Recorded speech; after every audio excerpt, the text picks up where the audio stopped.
Shalom, selamat pagi Bapak Ibu Saudara-saudari yang terkasih di dalam Tuhan. Kita bersyukur Gema Kabar Baik kembali menyapa kita hari ini, Sabtu 11 Maret 2023. Firman Tuhan di dalam Ayub pasal 14 ayat yang ke-10, demikianlah firman Tuhan. Tetapi bila manusia mati, maka tidak berdayalah ia. Bila orang binasa, di manakah ia? Bapak Ibu Saudara, kematian adalah akibat dosa. Karena itu, kefanaan hidup manusia sering menjadi keluhan dari tokoh Alkitab, seperti Musa di dalam Mazmur pasal 90, Pengkhotbah, dan Ayub di dalam nas yang hari ini sama-sama kita renungkan. Hidup manusia begitu singkat. Seperti bunga ia berkembang lalu layu, seperti bayang-bayang ia hilang lenyap. Oleh karena itu Ayub kemudian meminta Allah untuk berbelas kasihan dan tidak menghadapkan manusia untuk diadili, supaya ia dapat menikmati hidupnya. Tidak seperti pohon yang setelah ditebang dapat bertunas kembali, manusia yang mati tidak akan bangun kembali. Walau demikian, Ayub berharap bahwa ia akan diingat, dipanggil, dan dihidupkan kembali oleh Allah, serta kesalahannya ditutupi. Sebab tanpa pengharapan itu, manusia hidupnya adalah sia-sia. Bapak Ibu Saudara, Ayub melihat betapa fana dan rapuhnya hidup manusia. Jika Allah terus memperhatikan manusia untuk diadili, manusia tidak mungkin dapat menikmati hidupnya. Ayub menyesali hidup manusia yang tidak seperti pohon yang walaupun ditebang dapat bersemi kembali. Ayub mengharapkan ada kehidupan setelah kematian, tetapi sepertinya ia belum yakin. Karena itu, ia melihat bahwa hidup ini penuh dengan penderitaan dan duka cita. Ayub bergumul tentang apa yang terjadi setelah kematian. Nantinya memang pada pasal 19 ayat 25-27, Ayub akhirnya meyakini akan adanya penebus yang akan membelanya dan adanya kehidupan setelah kematian. Namun untuk sementara ini ia mengeluh tentang kefanaan hidup manusia dan meminta Allah untuk berbelas kasihan kepadanya. Ayub mengerti sekali. Jika tidak ada kehidupan kekal, maka sesungguhnya yang ada bagi manusia hanyalah penderitaan tanpa harapan.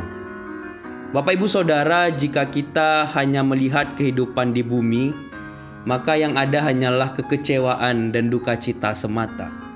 Tetapi hari ini kita dapat bersyukur karena ada harapan setelah kematian bagi orang-orang yang percaya kepada Kristus. Yohanes 3 ayat 16.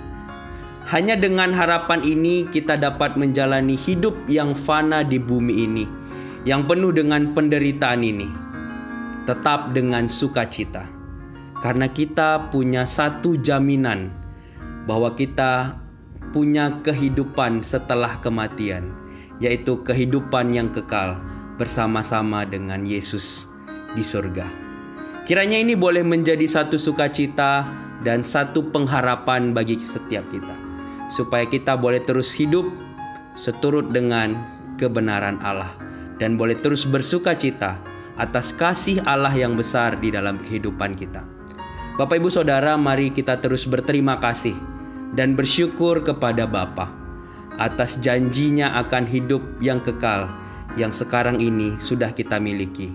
Dan biarlah seumur hidup kita boleh terus menjadi milik Kristus dan Kristus tetap menjadi milik pusaka kita. Amin firman Tuhan. Mari kita berdoa. Bapa di surga, kami bersyukur untuk firman-Mu pada hari ini.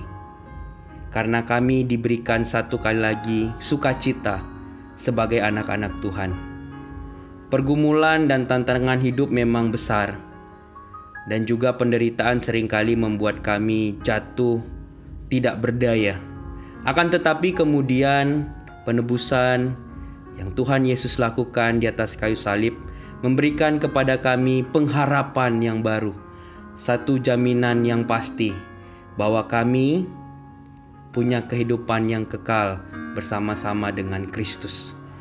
Kiranya Tuhan boleh tolong kami, supaya kami boleh terus di dalam kehidupan kami, terus memegang harapan ini.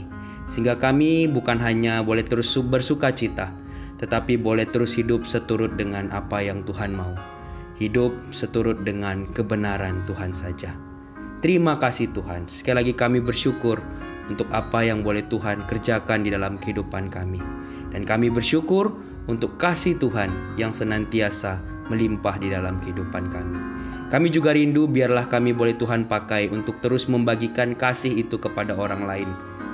Tuhan pakai kami untuk boleh terus menjadi berkat, sehingga ketika orang melihat kami, berinteraksi dengan kami, orang-orang juga boleh terus mendapatkan kasih Kristus. Terima kasih Bapa. Kami serahkan kegiatan kami sepanjang hari ini. Kiranya Tuhan yang boleh pakai kami sekali lagi menjadi berkat bagi orang lain. Dan biarlah apapun yang kami lakukan, kami boleh terus memuliakan nama Tuhan. Ini doa kami Tuhan, di dalam nama Tuhan Yesus Kristus kami berdoa dan bersyukur. Amin. Selamat pagi Bapak Ibu Saudara semua. Selamat beraktivitas, tetap jaga kesehatan. Selamat menjadi berkat. Tuhan Yesus memberkati. Shalom.